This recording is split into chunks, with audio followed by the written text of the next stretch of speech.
this morning we are really blessed to have Rachel Bulkley presenting. She inspires all of us, I think, on the daily because she shows up for every single person. What is that lovely music? No one raised their hand. Okay. But she shows up for everybody every single day at Hatch. It's really amazing. One of the things I thought about when I was thinking about this presentation was how busy we are. Like, we see each other, we say, how are you? And the other person says, good, busy. Like, we all say that we are so busy. And we could attribute it to our smartphones. I mean, that's really changed things. We're inundated constantly by news, by social media, by, stocks, everything. I'm constantly on my phone. And I just wonder if we're all, really present with each other. They say that Gen Z is the lonely generation. 73% of Gen Zers say that they feel totally alone in this world, which is kind of heartbreaking. But they've grown up with their phones. They've lost that human interaction. Increased anxiety, loss of sleep, depression. So it's really pretty amazing what Rachel has put together here because it's a solution. And I love that she has thought about all of these problems and approached them with love and caring. And she has something beautiful to share this morning. So let's put our hands together. Rachel.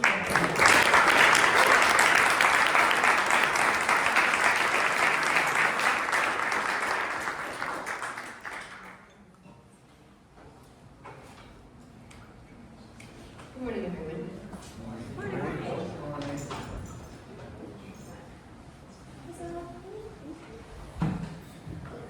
So I went to bed at 4:10, and my alarm was set for 7, and I woke up at 6:10, ready to go. So, here we go. It's such a pleasure to be with you this morning, and I'm very grateful for each and every one of you here today. So, the WellBeing Project. The first slides are, it says the origin story, but we don't have time really for the origin story. So I want to just say that I'm going to give just a couple of words and try to keep it simple. But yeah, here we go. So the origin story of the WellBeing Project is really my story. I was born the fourth of 6 kids. My dad was a fiery preacher. My mom was clinically depressed. And I grew up in the inner city in the height of the crack epidemic, about an hour north of New York City. And my dad, I've never met anyone who lived his faith anymore and his conviction. So I grew up seeing incredible acts of faith and generosity and miracles, really. But I also saw a lot of human frailty, and there was a lot of abuse and neglect in our home. So I grew up with just being really bathed in an environment of the potential for human greatness and the reality of human frailty. I felt very much like my dad. I wanted to make a difference in the world. And as a teenager, I started to follow my own path in his footsteps. I got involved in missionary work, and a few years in, I found myself in Bosnia. This was after the end of the Civil War, but not too long after. And I was shocked to come up close and personal with neighbors killing one another over religion. There was gunfire every night and peacekeeping forces during the day, and I didn't see a building that wasn't shredded with the results of war. And that profoundly impacted me. I went on to study psychology and theology but I did not see myself as a clinician, and I did not see myself as a clergy person. And so I had several years of moving overseas in different capacities, exploring and looking for my purpose, convinced it was just around the corner, and I was about to change the world. Since childhood, I had my oldest childhood friend, and our lives had sort of paralleled one another and gone our separate ways, and then come back and intersected throughout our teen years and college years. Because I didn't go straight to college, and she did. She graduated a little bit ahead of me and went to work. And she was incredibly successful. She was beautiful and she was talented, and our whole childhood, I had always felt like the antithesis of her, the opposite, her foil. And she was, just in every way I found her to exemplify success. Except that I also knew from childhood that there were a lot of things that deeply concerned me. But I never knew how to talk about it with her. And as we grew older, I felt I had less of the ability to articulate my concerns. After college, she was a producer in Washington, D.C. on ABC.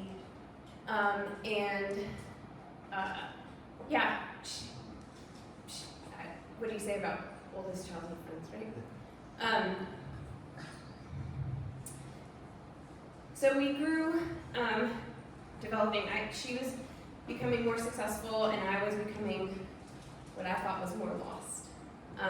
And about when we were about 25, we both had our quarter life crisis about the same time. And we both decided to move home to our parents' house. And I was excited for all the dismalness of moving home after success all over the place, or at least adventures all over the place. My one consolation was that she would be there, and that we could at least reimagine our futures together. And I felt finally that maybe I was confident enough to just tell her the truth about my concerns. The weekend that I was packing up my apartment on the Upper West Side, she overdosed and died on the East Side.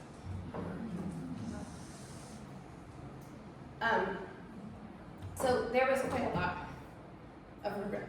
I don't think you guys need me to explain what that feels like to lose someone you love.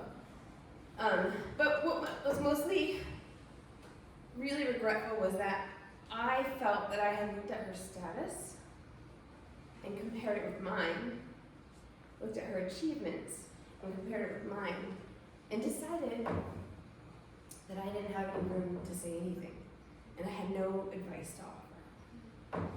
And I regretted that. I'm going to fast forward because there was a lot of life after that, including two of these little people up here, not so little anymore, and a lot of changes.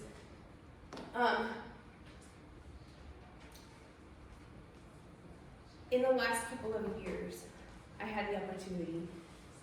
I started working for the Red Cross as an instructor, and practically from the moment I began, I became obsessed with the idea that we teach people how to handle life-threatening emergencies for their bodies.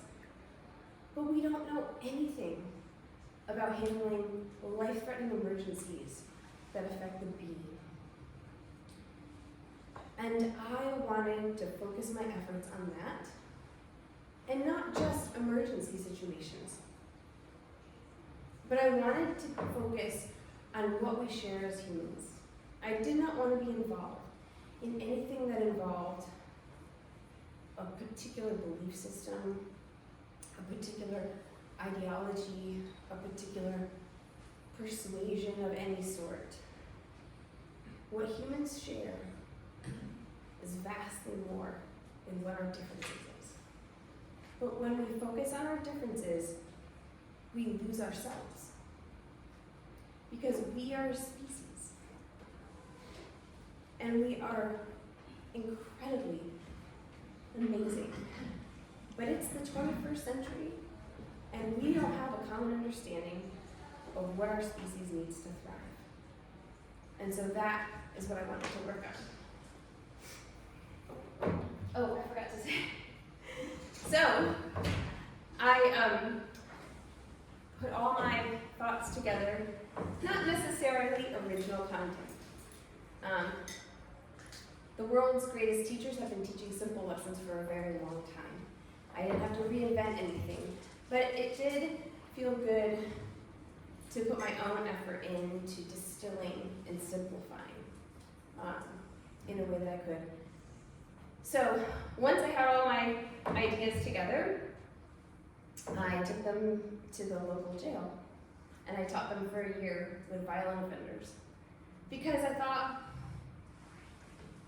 if it doesn't work when you're locked up in a cinder block for 23 hours a day, and you only have 60 minutes a month outdoors if you're not on lockdown, it's not universal. It has to work wherever you are and whomever you are. And so in that year, these participants became my collaborators. They helped me to refine and rethink, re-articulate.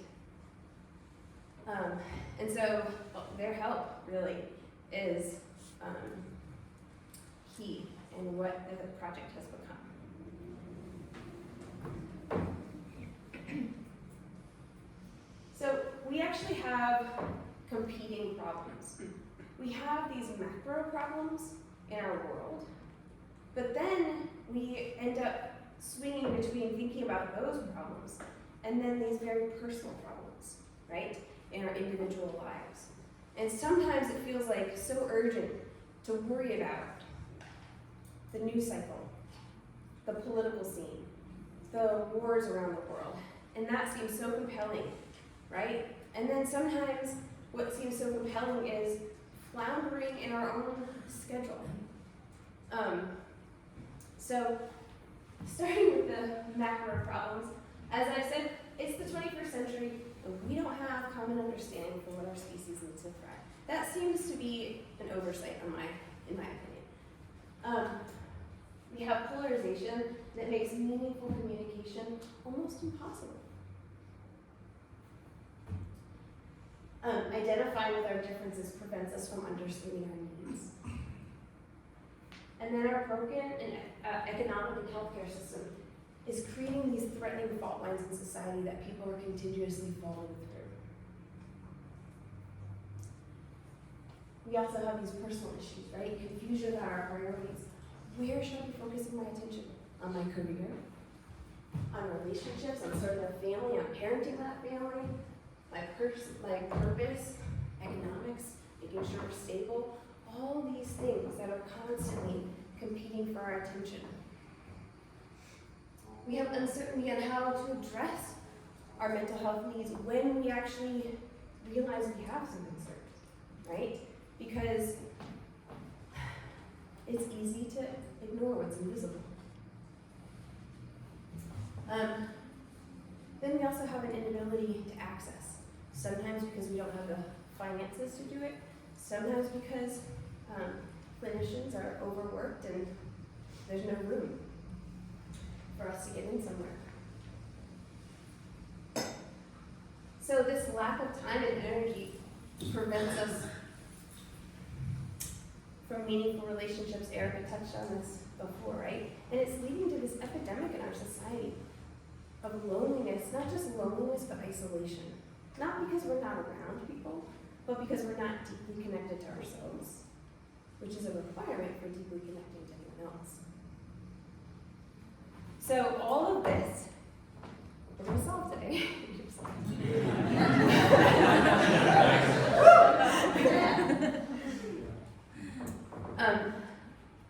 The WellBeing Project promotes human flourishing through common understanding, practical guidance, peer support, and economic opportunity. It's a startup. It's not a nonprofit. I guess, as Erica pointed out, yes, it's social entrepreneurship.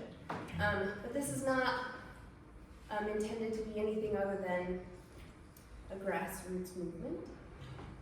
And in fact, I've taken a lot of notes from AA, not in content, but in structure, and you'll see how that plays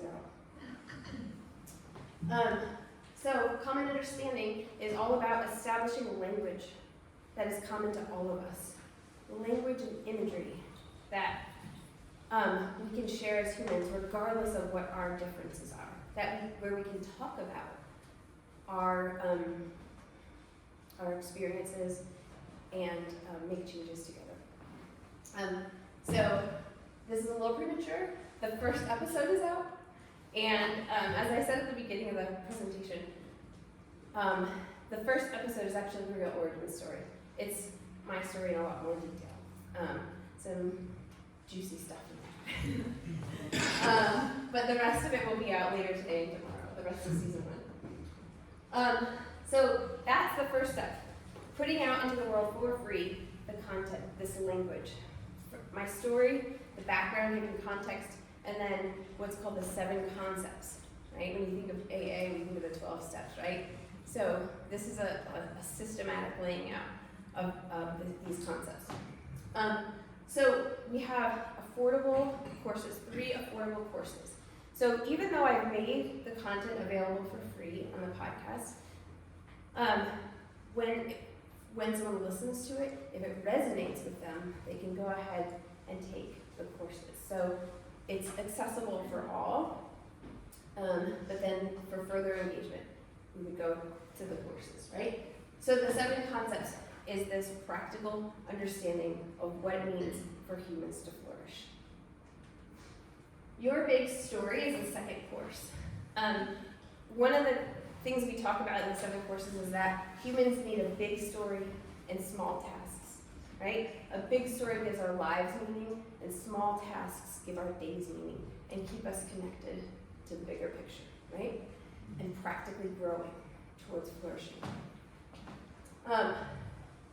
That was really amazing. I just happened to come across this YouTube video of Lori Gottlieb. I don't know if you guys are familiar with her. She's pretty great. But she's a psychologist out in California, and she has this, her TED Talk says, how changing your story can change your life.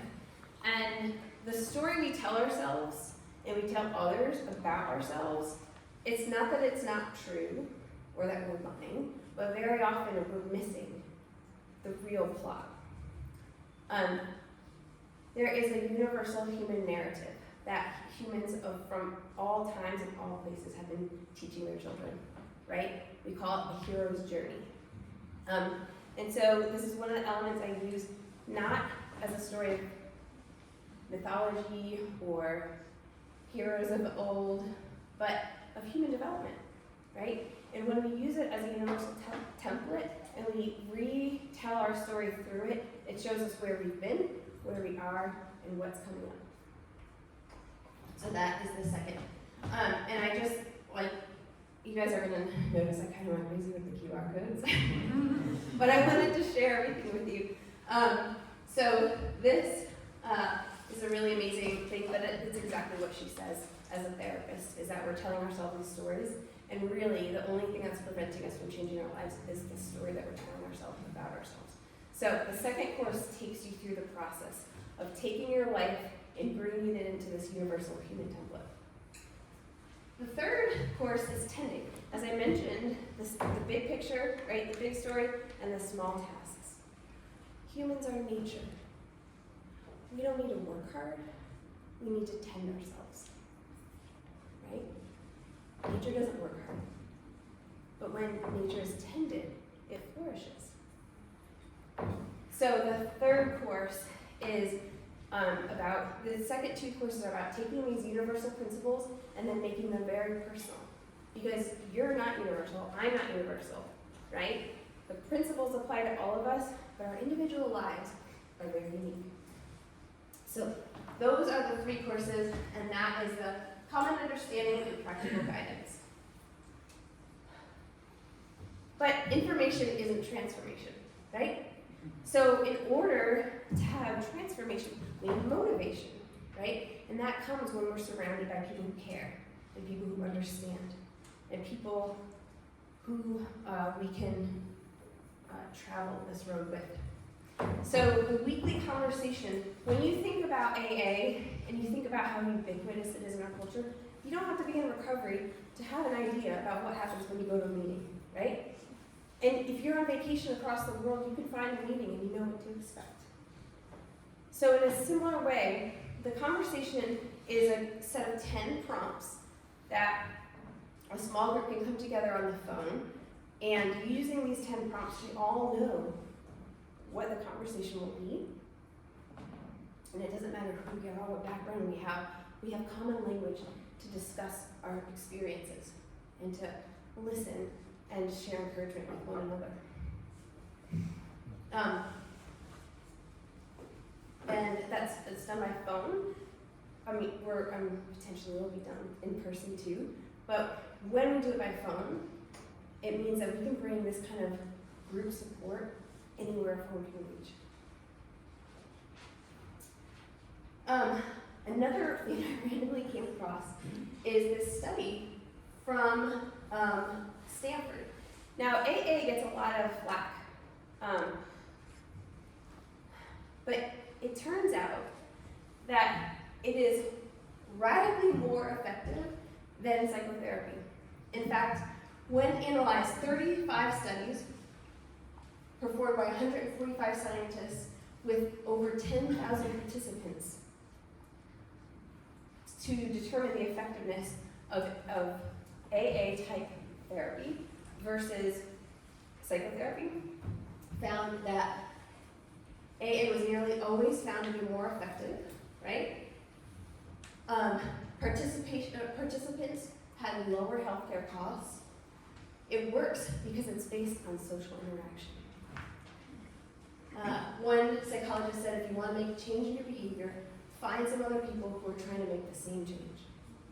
And finally, psychologists and psychiatrists can have a hard time admitting that lay people who run AA groups do a better job of keeping people on the wagon. It's not, you don't have, there's a place, obviously, for sure. But you don't need an expert to be a human, right? We've been doing it a long time as a species. And when we have this common understanding, we can support one another and we can be incredibly effective at it. So that is the peer support and finally economic opportunity. Everything is designed to be accessible. The courses are about $22 a piece. But if anyone takes a course and then activates their affiliate code and shares it, they earn 50% of the course fees anytime someone else uses their code to enroll. What we want to do is incentivize others to bring resources to others. So even though this little icon shows a piece of the pie, it's actually half the pie that goes. And anybody who takes the course can be an affiliate. The other economic opportunity is conversation hosts. So you don't need a clinician when you have a scripted conversation. You just need someone who's available to open the conversation, keep time, and wrap it up, right? So if you have 7 people, a max of 7 people in a small group, who reserve to be on a conversation together on a call, and they pay $10 to participate, they're getting an amazing experience of group support for $10, and the host is getting up to $70 an hour for hosting. So, again, economics are important, right? When I was a single mom, and my kids were 1 and 2, and then 2 and 3, and then 3 and 4, I still deeply burned to make a difference in the world, but I was lucky to make it to bedtime. And for so many of us out there, how many of you guys have ever been sitting at the bar or in the barber's chair, and this individual is so amazing and you just want to pour your heart out to them, right? There are people all over the place that don't need an advanced degree to be a part of bringing support. And so economic incentive and economic opportunity to create a side hustle that changes the world, hosting conversations. And finally, down the road, a mentoring program. So using this common narrative, these 7 core concepts, it can be highly effective for people to be able to offer mentoring and also have a mentoring practice. And so that is eventually a goal. Quick bonus features. I have here for you guys a well-being self-assessment. It's a paper thing. I have a few here, but also on the website you can print it out as a download. And one of my greatest passions is to take what's invisible and make it practical and understandable. When someone begins to feel that they have concerns about their well-being or their mental health, or just about the hectic pace of their life, or whatever it is, it's hard to know where to start. What do you address first? Should I look at my diet? Should I focus on my sleep? Is it to do with my relationships? And so this self-assessment helps you to walk through each area of your life and helps you to visualize it by giving it a score and then creating sort of a way for you to be able to see it. So this is available to anybody, either at this QR code, and you'll see on the website it's available to anybody here. So that's just an extra bonus. And then another thing is I have a workplace well-being assessment where employees can take the same concepts but in the context of their workplace. And so I actually have provided a real report on a company that I did. I've just taken out the identifying factors. But you can read that. That's also available for free on the website. So those are just some bonuses. So, wrapping it up, the podcast is live, right? First episode is out, and the rest will be out over the next day or two. The website is live, and here are ways that I would love your involvement if you are so moved. If you know of an organization or company that would like some on-site training or support, that's available. We're going to have a Hatch small group here. So we're going to do a lunch and learn in, I think, April. And then for those who want to, we're going to do a weekly small group conversation. If somebody's interested, the idea of becoming a conversation host at some point, doesn't commit you, but all of these are opportunities. You can click on them and you can add your name to the list. And then season 2 of the podcast is going to feature 6 weekly conversations. So a small group is going to be recorded so that people can listen in on what this sounds like. So if you're interested in participating in that, you can also find that there. Lots of QR codes. And finally, if you just want to reach out to me, that's how you could do it. Yeah, thank you.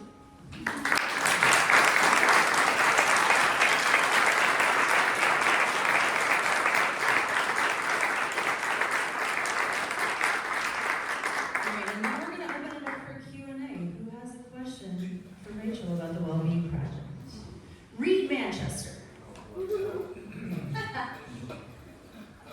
Rachel, thank you for putting this together. There's no doubt an immense need for it. Conversations is a great way to solve problems and create community and help people. And they can sometimes go off the rails. They can be comfortable, but they can be very uncomfortable. Your conversation hosts, will they get any sort of training on how to keep things on track, reduce friction? Yeah, so in the courses, so in order to participate in a conversation, you have to have completed the 3 courses because that's where you get exposure, and you don't have access to the course calendar and the ability to register or to RSVP on our master schedule unless you have completed the courses. And in those courses, it's not just the hosts that are trained, but participants are shown exactly what is expected. and walk through, here are appropriate ways to respond, here's how to prepare for the conversation, very explicitly.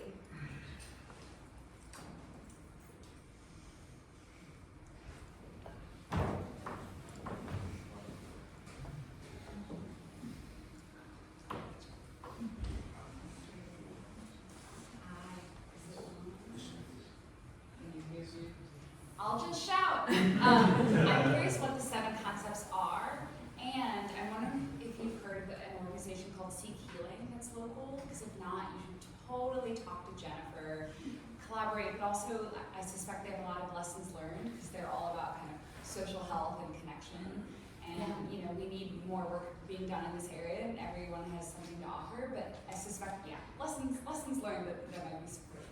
Yeah, absolutely. I'm super open to all collaboration. Like, I've been on the DL until I was ready to, like, until basically today. So, but yes, I've heard of Seek Healing, but that's as far as it's gone. So, yeah. And was there another? The 7 concepts. Oh, yeah. So the 7 concepts. You know what? We would be here all day if I went into them. I get very passionate about that. It is all in the whole season of the podcast is actually 7 concepts, and I feel like it's pretty good listening. So.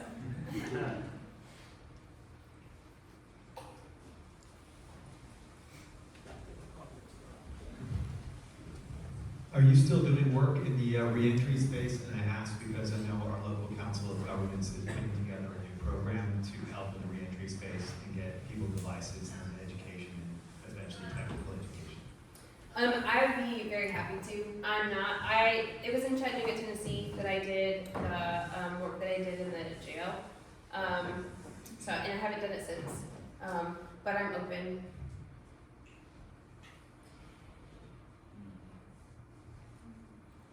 Boy, I haven't done a lot of 1 million cups, and there's very. You guys are being shy. Okay, what's your like 1-year goal with this? Let's talk about that. To disrupt the election.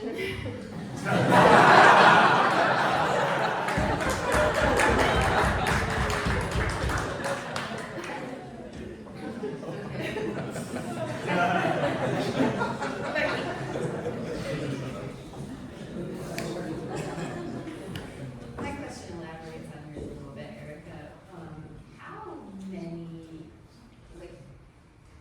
How many people do you imagine using this, let's say in 5 years or over 10 years? Because if you're receiving $11 each time somebody signs up for a course, that would require, for the business model, it would require a lot of people. It sounds like you're anticipating a lot of people being involved. I am. So I'm not basing my personal income purely on the course fees, like anyone else. So instead of in trying to grow an organization like a startup, I intend to just model what's possible as a conversation host and as a mentor. So having my own hosting practice, mentoring practice, but really moving into, I want to do that because I want to demonstrate as a single cell, right, what is available, how this is done. But my goal personally is to move more into teaching and training and creating more content and things like that. Yeah. No, it's your question. Oh, I'm sorry. Sure. Just to answer your question, Becky, specifically you said how many people. There's about 2 million people currently active in AA. People tend to end up in AA when they hit rock bottom. This is not where you can be in crisis, right? But you can just be somebody who wants better language to be able to explain how you have found peace. There's people who are actually doing a good job with their well-being, right? But they don't have a way to share it with someone else. Whenever someone asks me, what's your avatar, right? Humans. And I know that sounds silly and not everybody is gonna jump at this off the bat, but the concepts are applicable. And so if A is doing 2 million, I think we can multiply that by a couple hundred.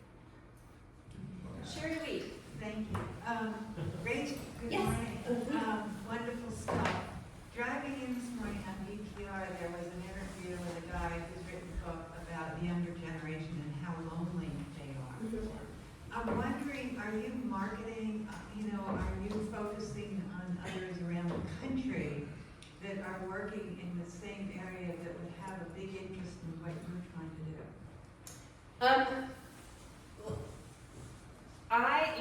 This is it, this is my launch right here. This is who I'm focusing on right now at this moment.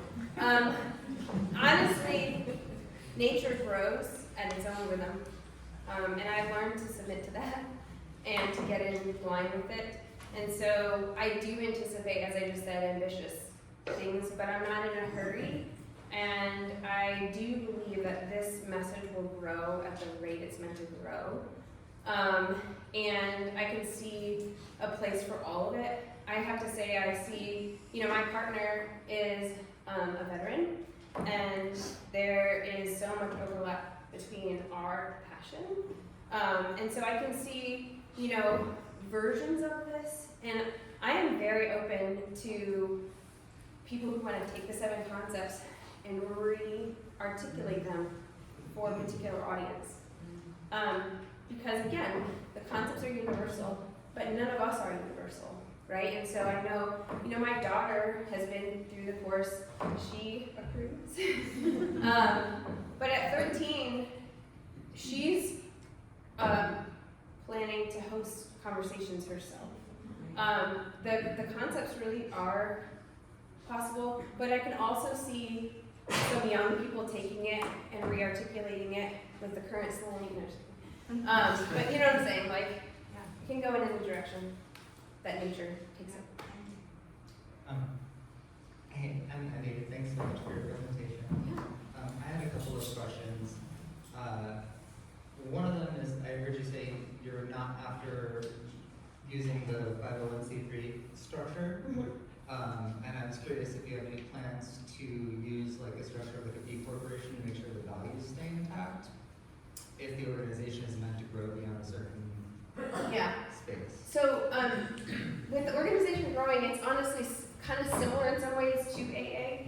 Right now I am registered as a nonprofit, but I haven't applied for 501c3 status, and I don't really intend to, because, and I'm not sure I'm actually going to stay like that and not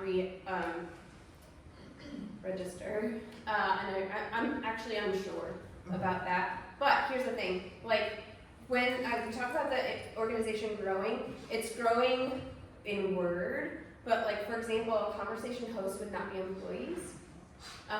So they would be supported with all the support and knowledge and resources and pointing them in the right direction, but it also include showing them how their small business would work. So I'm not growing an organization of people who are on a payroll. So does that mean that it almost functions like a franchise on some level? Yeah, I mean, you can think of it as, an independent consulting practice. Yeah. And then, if I can ask a follow-up, I see that the classes and the kind of structure is something that I see a lot of. Mm-hmm. And I'm just curious if you're at the point where you've developed ideas about how to use media to differentiate what you're doing from the classes and courses and things galore on the internet. Yeah, I think by putting the content out there, there's no paywall, like, this is gonna change your life, just pay $50, right? Like, it's free, you can tell whether it's useful or not, and if it's different or not. And so, I'm doing a model that people don't usually do, which is give you all the content for free up front, and then say if you wanna take it further, come on in for like a really low barrier to entry. Cool. Thanks. Hi. Is this on? Yours is never on. So, kind of dovetailing off of that lady's question, I have worked with the group called Erica's Lighthouse, No Relation, and it brings mental health resources and education to middle schoolers and high schoolers. And they're based out of Chicago, they're a nonprofit. And you can make versions like your WellBeing Project for kids. So I know you said people can adapt it on their own and change it, but would you be interested in doing something like aligning with Erica's Lighthouse to bring them the knowledge that this material exists and then potentially work with them to to make it accessible to those type of kids? Because if you said your 13-year-old liked it, at least the adult version, I'm assuming it's more adult content Yeah. oriented. Yeah, she's like a mini adult. She's been raised on this stuff. Yes, and actually, I'm going to be clear about something. So, if someone wants to re-articulate these concepts, I would love to actually sell different courses if they wanted to provide it on our platform. That's like a collab, basically. So, if there are people who feel passionately about it and put their own slant on it, as long as we're all on the same page, roughly speaking, I would be happy to promote their version and put it on a course.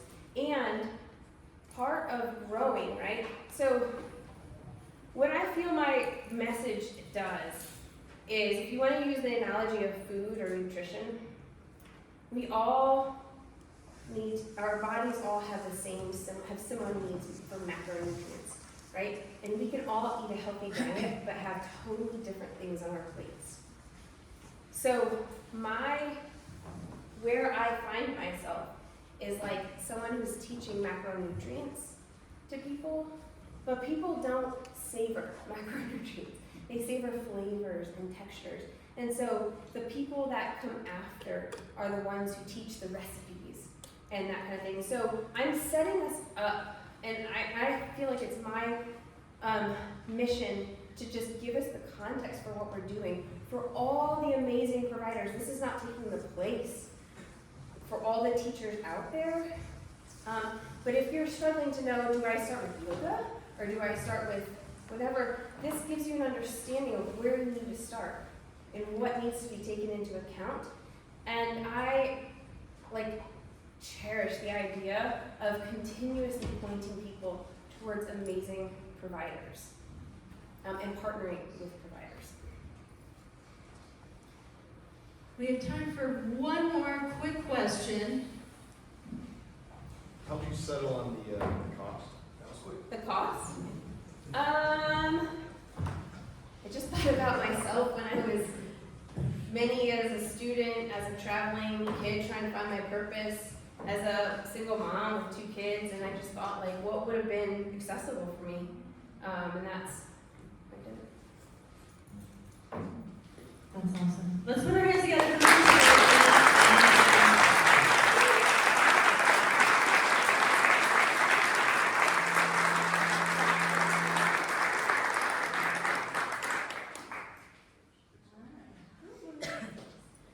Okay, I want to thank you all for coming this morning. Can everybody take out their phones? I know we just talked about how this is a whole thing, but can everyone take out their phones and scan this QR code? When you are registering, register yourself as an attendee, and then it takes in none of your personal data. You don't need to put your name, your email. I think there was a glitch last week, but this helps the funding for the Hatch Foundation. So thank you for making that quick little effort. Big thanks to all organizers, Erica Gifford, Andy with Big C, Beverly Durango, Sean Como, Annie Lewis, Nick Breen, and our newest organizer, Elizabeth Friedman. So we went through all of that, use microphone, blah, blah, blah, blah. Big thanks to our event sponsors, Charlie and Troy Ball, Inside Edge Consulting, SCORE, the Hatch Foundation, ERC, Annie with EXP Realty, Biz Radio, Venture Asheville, Colton Groom Financial, Hatchworks, WT Business, Not BizWorks, Big C, Dynamite Coffee, Viking Mergers and Acquisitions, and the huge thanks to Tony with Coffee Curious for making coffee every week. So, we oftentimes have baked goods, but I noticed that people have been busy lately, so if you just want to contribute but don't want to sign up to be a sponsor or a full-time volunteer, make something and bring it next week and put out a little card with your business on it. I love that. People have been doing that lately, and I'm like, that's the sweetest grassroots thing I've ever seen. If you have a mug, put it in the mug library, we'll wash it, reuse it for next time. Do not walk into co-working with it. Do not take it to your car. Just pop it right in there. We'll clean it for you. So next week it will be the Mars Hill Center for Entrepreneurial Leadership. So this is a new initiative by the Mars Hill College. We're excited to hear more about it. And and they will be presenting next week. And today we have the AY Pros Pub Club at Bear Smokehouse from 5 to 8. The first round of beer and apps are on us, or no, they're on Metabolic. Yeah, because we got Metabolic sponsorship. They're actually going to be sponsoring 1 million cups coming up, so we're going to have breakfast sandwiches for all. On the 28th, somebody came up to me before, okay, Jorge, can you talk about it? Yeah, sure. Hey, I'm Jorge. I'm sorry. Yeah.